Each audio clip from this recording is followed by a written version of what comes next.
Ito problema sa bundok pag magpapahinga ka. Tanghaling tapat, daming mga insekto, damok, bubuyog, niknek. Sila lahat dumadapo sa iyo.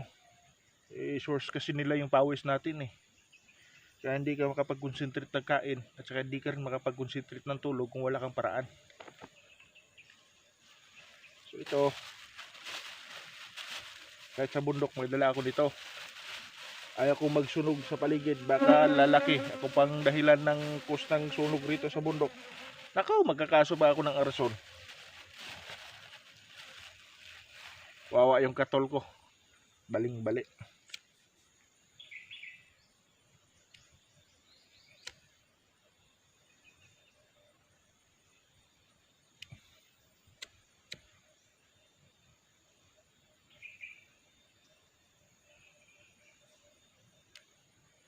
Pang 4 na araw ko na to, mga amigo. Tansya ko, abot talaga ng 6 na araw to. Dala clearing. Kasi may mga 50 meters pa ako na lupa na dapat kong bungkalin para mapasok yung motor.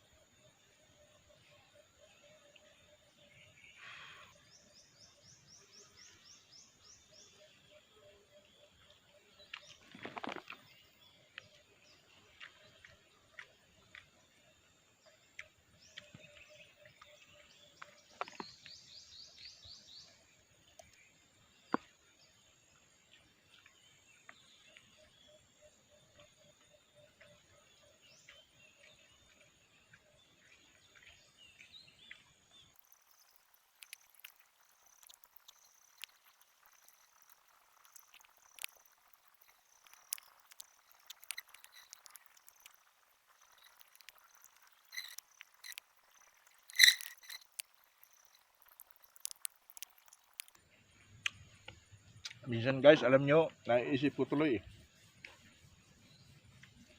ang laki ng pinagkaiba ng farmer sa Luzon at ng Mindanao. Doon sa Luzon, yung agri nila doon,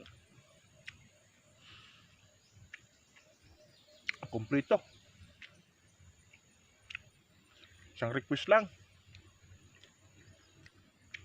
provide agad. Lalo na pagdating sa daan, dito sa Mindanao, farm to market road nga, madaanan nga, kabayo. Ang laki ng gastos para lang mailabas mo yung produkto mo. So buti na lang may rider akong kapatid si Alvin Rosina at saka si Larito at saka si Lariwan Rosina. Sila yung magkakarga ng product ko. By the way, ngayong darating na Monday, magsanggi kami ng mais guys.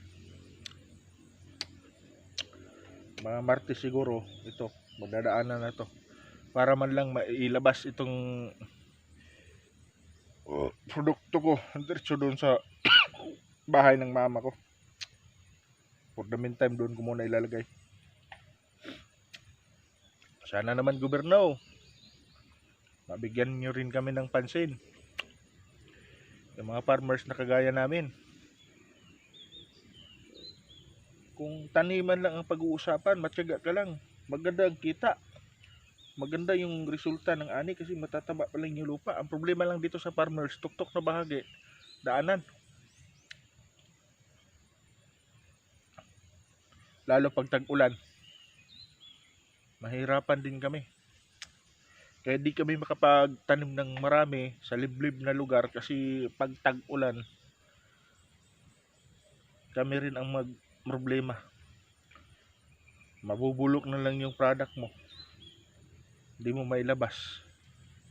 Kasi sobrang layo. Tapos pagkabayo ang pagbabasihan, first come first serve naman din. Ang layo namin sa may-ari ng kabayo. kabayo sa kabilang dako. Walang pahinga din yun, araw-araw. May nangungontrata din sa kanila. Ipataasan din naman ang presyo kung sakali. Gawa ng daming sukli, daming naghahabol sa kanila.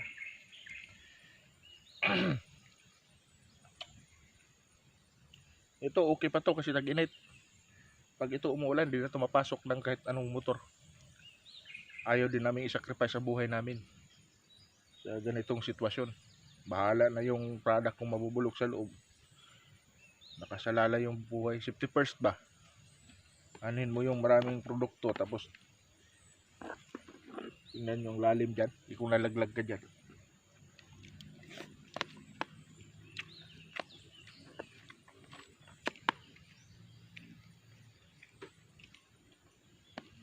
Sana farmers, mga farmers dito sa Mindanao, parting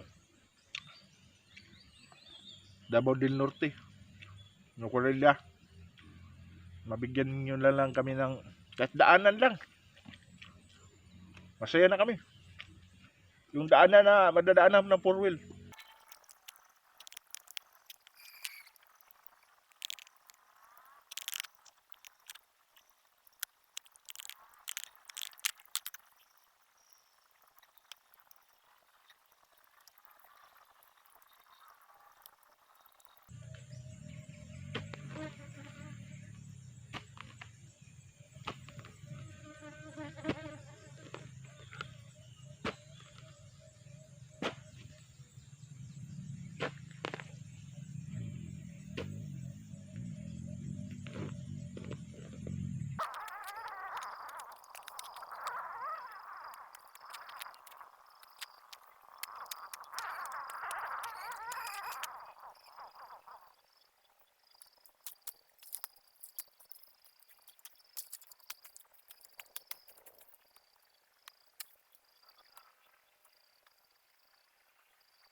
Ito yung pinakamahirap sa mga farmer.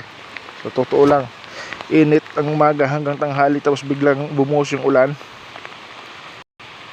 Buti na lang may raincoat ako kahit papaano. Aga pa naman sana, 3:30 pa ng hapon.